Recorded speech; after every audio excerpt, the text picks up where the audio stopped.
പാലക്കാട്ട് 66 വയസ്സുള്ള വയോധികയെ 2 കുട്ടികൾ ഒരു മൂക്കുത്തിക്ക് വേണ്ടി കൊന്ന് കത്തിച്ചു കളഞ്ഞു. കഴിഞ്ഞ ജൂൺ 10-ാം തീയതി സരസ്വതി അമ്മാൾ എന്ന 66 വയസ്സുകാരിയെ കാണാതെ പോയി. സരസ്വതി അമ്മാൾ ഒറ്റയ്ക്കായിരുന്നു താമസിച്ചുകൊണ്ടിരുന്നത്. മക്കളൊക്കെ അടുത്ത് തന്നെയൊക്കെ ഉണ്ട്, അടുത്തടുത്ത് വീടുകളുമുണ്ട്. നേരത്തെ അവിടെ ഒരു ചെറിയ വീട്ടിലാണ് അവർ താമസിച്ചുകൊണ്ടിരുന്നത്. അട്ടയാമ്പതി സ്വദേശി ആയ ഒരു ഉദ്യോഗമാർ അടുത്ത് ഒരു 19 വയസ്സുകാരൻ താമസമുണ്ട്. അവൻ്റെ കൂട്ടുകാരന് ഒരു 17 വയസ്സുകാരനും താമസമുണ്ട്. അവർ ഡ്രഗ്സിന് അടിമ ആണ് എന്ന് സംശയിക്കപ്പെടുന്നുണ്ട്. ഈ 66 വയസ്സുകാരി പാലക്കാട് സരസമ്മാൾ അവരുടെ മക്കൾക്ക് അടുത്ത് താമസമുണ്ട്. അവരുടെ സ്വർണ്ണാഭരണങ്ങളെല്ലാം മക്കൾക്ക് കൊടുത്തു, മാലയും കൊടുത്തു. ആകെ മൂക്കൂത്തി മാത്രമേ ഉള്ളൂ. അവരൊറ്റയ്ക്കാണ് താമസിച്ചുകൊണ്ടിരുന്നത്. അവരുടെ വീടിനടുത്ത് താമസിക്കുന്ന ഉദയകുമാറും അവൻ്റെ കൂടെയുള്ള 17 വയസ്സുകാരനും അവരുടെ അടുത്ത് ഈ മൂക്കുത്തി ചോദിച്ചു, കൊടുത്തില്ല. പിടിവലിയായി. അവസാനം അവർ ഇരുമ്പ് വടിക്ക് തലക്കെട്ടടിച്ച് വീഴ്ത്തി.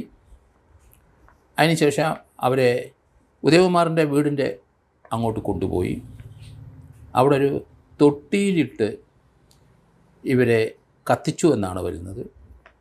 അതിനുശേഷം ഒരു ചാക്കിനകത്താക്കി.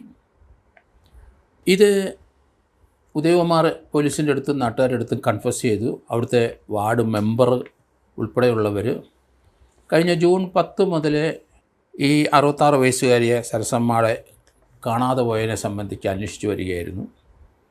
അപ്പോഴാണ് ഈ ഒരു വാർത്ത പുറത്തേക്ക് വരുന്നത്. ഇവരെ കൊന്നു ശേഷം അവരത് കത്തിച്ചു.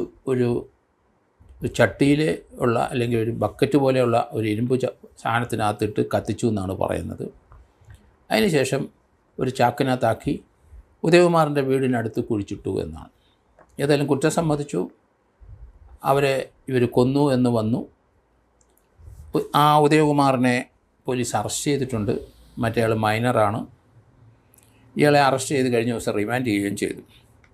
ഒരു മൂക്കൂത്തിക്ക് വേണ്ടി മാത്രമാണ് ഈ വയോധികയെ കൊന്നത്. ആ ചെറിയൊരു സാധനം കിട്ടാൻ വേണ്ടിയിട്ടാണ്. അത് റിക്കവർ ചെയ്യേണ്ടിയിരിക്കുന്നു. അവരുടെ ബോഡി ഈ പറഞ്ഞ രീതിയിൽ കുഴിച്ചിട്ട സ്ഥലത്തുനിന്ന് എക്സ്യൂം ചെയ്യേണ്ടിയിരുന്നു. നിയമ നടപടിയിലേക്ക് പോലീസ് പോയിക്കൊണ്ടിരിക്കുകയാണ്. എന്തായാലും ജൂൺ 10 മുതൽ അവരെ കാണാതെ പോയി. ഇപ്പോൾ ഏകദേശം ജൂലൈ 20, 30, 32 ദിവസമായി. അതിനുശേഷമാണ് ഇത് വെളിപ്പെടുത്തുന്നത്. ഏതായാലും കുറ്റം അങ്ങ് സമ്മതിച്ചു, അങ്ങനെ ചെയ്തു എന്ന് ആ കുട്ടികൾ പറയുകയും ചെയ്തു. 19 വയസ്സുകാരനെ മാത്രമേ ഇപ്പോൾ അറസ്റ്റ് റെക്കോർഡ് ചെയ്തിട്ടുള്ളൂ. ഇത് ഇവർ ഡ്രഗ്സ് അടിക്കാൻ വേണ്ടിയിട്ടുള്ള പണസമ്പാദനത്തിന് വേണ്ടിയിട്ടാണോ അത് മറ്റേതെങ്കിലും രീതിയിലുള്ള വൈരാഗ്യത്തിൻ്റെ പുറത്താണോ? അതിനുള്ള സാധ്യത വളരെ കുറവാണ്. കാരണം അവരുടെ മകളടുത്ത് താമസിക്കുന്നുണ്ട്. ഇത്രയും ആൾക്കാർ അടുത്തടുത്ത് താമസിക്കുന്നിടത്താണ് ഈ ക്രൈം നടന്നതെന്നുള്ളതാണ് അതിൻ്റെ പ്രത്യേകത. ഇവർ ചെറിയ വീട് നേരത്തെ ഈ സ്കൂൾ കുട്ടികൾക്ക് നഴ്സറി സ്കൂൾ കുട്ടികൾക്ക് വേണ്ടി അവർ ഫ്രീ ആയിട്ട് കൊടുത്തിരുന്നു.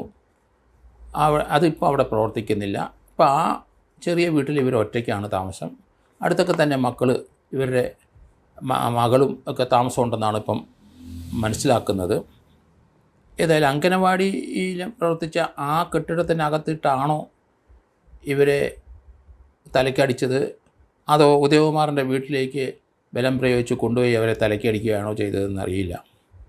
ഏതായാലും വീടുകളിലേക്കൊക്കെ പോകാൻ ഒറ്റയടി പാത കൂടെ എല്ലാവരും അടുത്തടുത്ത വീടുകളുള്ളതുകൊണ്ട് ഇങ്ങനെ ഒരു ക്രൈം ചെയ്തതായിട്ട് സംശയം ആർക്കും തോന്നിയിട്ടില്ല.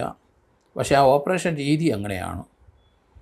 ഏതായത് ആരും കണ്ടതായിട്ടും ഇതുവരെ ഒന്നും വാർത്ത വന്നില്ല. പക്ഷേ മിസ്സിംഗ് ആണ് എന്ന് മാത്രം എല്ലാവർക്കും അറിയാം. അവിടെ വിട്ടെങ്ങും പോകുകയില്ല. അവരുടെ ഫോട്ടോ ഒക്കെ ഇപ്പം നമുക്ക് കാണാൻ സാധിക്കുന്നുണ്ട്. മൂക്കുത്തിയിട്ട് വലിയൊരു മൂക്കുത്തിയാണ്.